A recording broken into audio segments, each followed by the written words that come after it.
Students, नमस्कार। Myself Mahavir Prasad, SRS memorial school Mandawa. Welcome to all of you in my biology online class.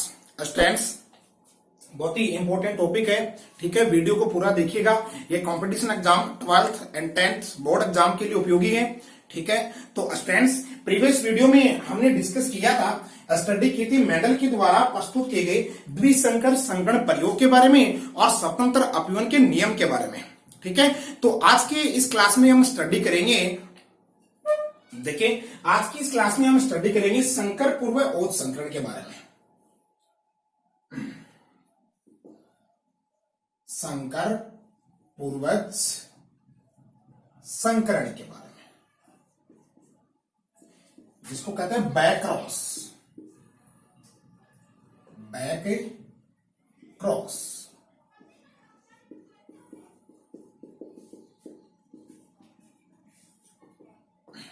ठीक है।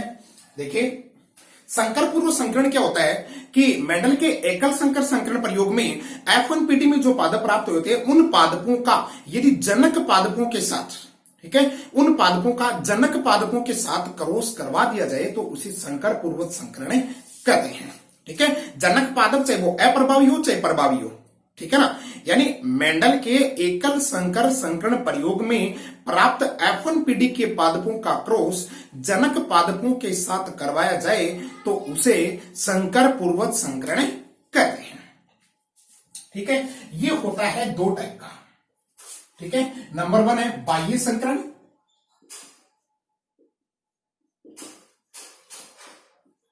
ठीक है, और नंबर 2 है परीक्षार्थ संकरण।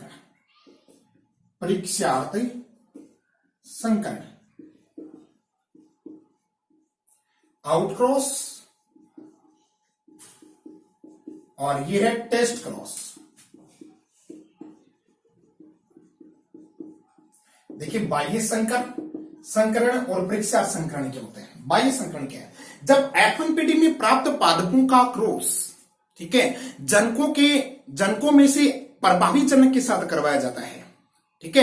F1PD में प्राप्त पादपों का क्रॉस प्रभावी जनक के साथ करवाया जाता है तो उसे बाह्य संकरण या आउट क्रॉस कहते हैं। जैसे फॉर एग्जांपल, मेंडल के एकल संकर संकरण प्रयोग की F1PD में हमें कैपिटल T स्मॉल t यानी सारे विषम युग्मजी लंबे पादप प्राप्त हुए थे, ठीक है। ये पादप मेंडल के एकल संकर संकरण प्रयोग की F1PD में प्राप्त हुए थे, ठीक है ना। इन पादपों का, इस पादप का क्रॉस, ठीक है, प्रभावी जनक के साथ में करवा दिया जाए। प्रभावी जनक क्या है? समयुग्मजी लंबा, ठीक है। ये समयुग्मजी लंबा क्या है? प्रभावी जनक है, ठीक है। एकल संकर संकरण में इसी को अपन ने जनक पादप के रूप में लिया था, ठीक है। ये क्या था? प्रभावी, और समयुग्मजी बोना क्या था? अप्रभावी, ठीक है। तो ये है समयुग्मजी लंबा, समयुग्मजी लंबा पादप, ठीक है। और ये है विषम युग्मजी लंबा, विषम युग्मजी लंबा पादप, ठीक है। इनको जनक के रूप में ले लिया। अब इनके बीच में क्रॉस करवाया, ठीक है ना। इनके बीच में क्रॉस करवाया, इनके युग्मक बनाए कैपिटल T और स्मॉल t। इसके युग्मक बनाए दो कैपिटल T, ठीक है। अब इनका क्रॉस करवा दो, ठीक है। ये क्रॉस करवा देगा, ठीक है ना। ये देखिए कि बैक क्रॉस में कैसे प्लांट ऑब्टेन होते हैं। ये युग्मक, ठीक है, F1PD,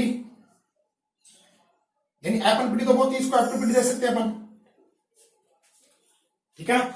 अब देखिए बाह्य संकरण में कि देखिए ये दो प्लांट, देखिए ये दोनों समयुग्मजी लंबे हैं, ठीक है, और ये दोनों क्या है? विषम युग्मजी लंबे हैं, ठीक है। यानी इनमें 70% लंबे पादप प्राप्त होते हैं, ठीक है ना। बौने पादप इसमें प्राप्त नहीं होते। तो इसका लक्षण प्रारूप अनुपात देखें, बाह्य लक्षण दृष्टि से देखें, लक्षण प्रारूप, ठीक है, तो 100% लंबे पादप है, ठीक है। जीन संरचना के आधार पर तो हमें देखना नहीं है लक्षण प्रारूप में, ठीक है ना। अब जीन प्रारूप देखें ना, ये देखिए इनका जीन प्रारूप जो अनुपात है वो आता है 1:1, ठीक है, 1:1 कैसे, यानी 50% समयुग्मजी लंबे, समयुग्मजी लंबे, ठीक है, ये समयुग्मजी लंबे हैं, ठीक है स्टूडेंट्स, यू अंडरस्टैंड। और 50% विषम युग्मजी लंबे पादप प्राप्त होते हैं, विषम युग्मजी लंबे पादप प्राप्त होते हैं, ठीक है ना। ये था आउट क्रॉस का लक्षण प्रारूप अनुपात और जिन प्रारूप अनुपात, ठीक है ना। कभी कभी ये भी बोर्ड एग्जाम के अंदर पूछ लिए जाते हैं, तो ध्यान रखिएगा कि बाह्य संकरण का जो जिन प्रारूप अनुपात है वो क्या है, 1:1, और लक्षण प्रारूप अनुपात में 100% यानी 100% सारे के सारे पादप कैसे, लंबे पादप हैं, ठीक है स्टूडेंट्स। अब बात करते हैं टेस्ट क्रॉस की, परीक्षार्थ संकरण की।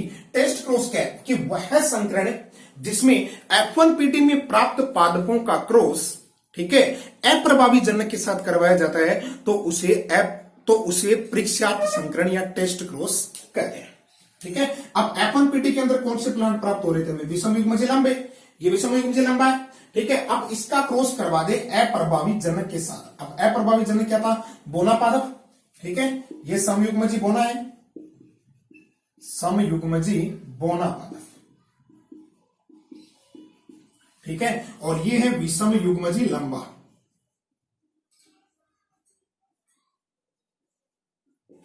ठीक है। अब इनके बीच में क्रॉस करवाते हैं, कैपिटल टी स्मॉल टी, इनके युग्मक बनाए, ठीक है ना। अब इसका क्रॉस इससे करवाया तो कैपिटल टी स्मॉल टी, ठीक है, कैपिटल टी स्मॉल टी, और इससे करवाया तो 2 स्मॉल टी, और इसका इससे करवाया 2 स्मॉल टी। अब इसमें देखिए, इसमें फिनोटाइप और जीनोटाइप ये दोनों 1:1 आते हैं, ठीक है, 1:1, ठीक है। इनका जो फिनोटाइप है वो भी 1:1 और जीनोटाइप है वो भी 1:1, ठीक है ना। देखिए ये विषम युग्मजी लंबे, ये कैसे पादप है, विषम युग्मजी लंबे, और ये देखिए ये कैसे है, समयुग्मजी बोने, यानी 50% 50% प्लांट्स, 50% प्लांट कैसे, विषम युग्मजी लंबे, विषम युग्मजी लंबे, और 50% समयुग्मजी बोने, ठीक है। तो इनका लक्षण प्रारूप अनुपात यानी लंबे पादप कितने, 50%, बोने पादप कितने, 50%, ठीक है। तो लक्षण प्रारूप अनुपात कितना होगा इनका, देखिए 1:1, ठीक है। और जिन प्रारूप अनुपात देखिए, विषम युग्मजी लंबे कितने, 50%, समयुग्मजी बोने कितने, 50%, तो जिन प्रारूप अनुपात भी कितना हो गया, 1:1, ठीक है स्टूडेंट्स। तो ये था परीक्षार्थ संकलन, तो स्क्रीनशॉट लीजिए आप इसका, ताकि समझने में और याद करने में आसानी रहे, ठीक है ना।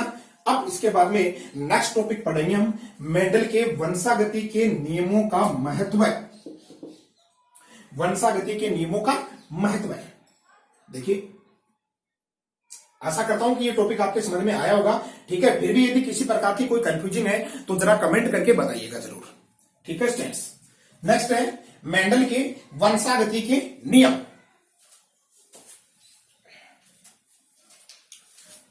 देखिए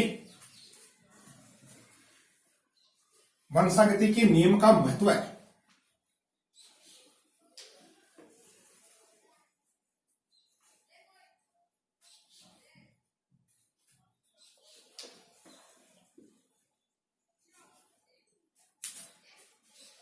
मेंडल के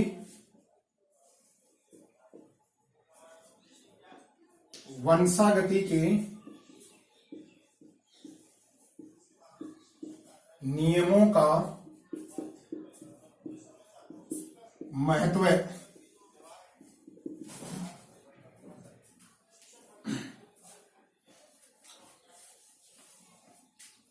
देखिए स्टूडेंट्स,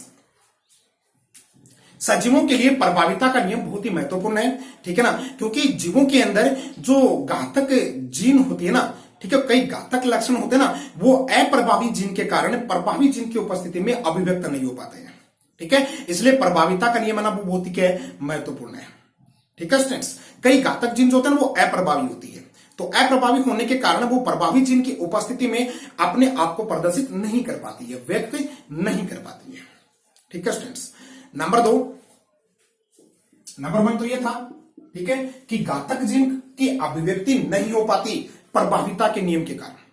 ठीक है, ये प्रभाविता के नियम से ही स्पष्ट कर पाते ये बात अपन।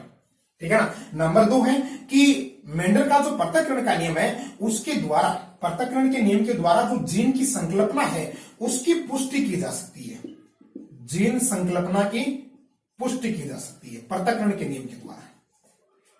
ठीक है ना, जीन संकल्पना की पुष्टि की जा सकती है। ठीक है स्टूडेंट्स, और ये वंशागति के नियमों से हमें पता चला है कि एक जीन में 2 युग्म विकल्पी होते हैं। ठीक है ना, ये बात आपने पढ़ी। एक जीन में 2 युग्म विकल्पी होते हैं और दोनों युग्म विकल्पी विपर्यासी लक्षणों पर कंट्रोल करते हैं।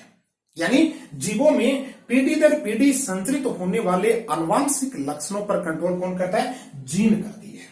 ठीक है, और एक जीन में 2 युग्म विकल्पी होते हैं और ये दोनों युग्म विकल्पी 2 विपर्यासी लक्षणों पे क्या करते हैं? कंट्रोल करते हैं। जैसे ये एक लंबेपन का स्वरूप हो गया और ये बोनेपन का स्वरूप हो गया, तो ये जो एक जीन है इन दोनों पे क्या करेगी? कंट्रोल करेगी, लंबेपन के स्वरूप पर भी और बोनेपन के स्वरूप पर भी।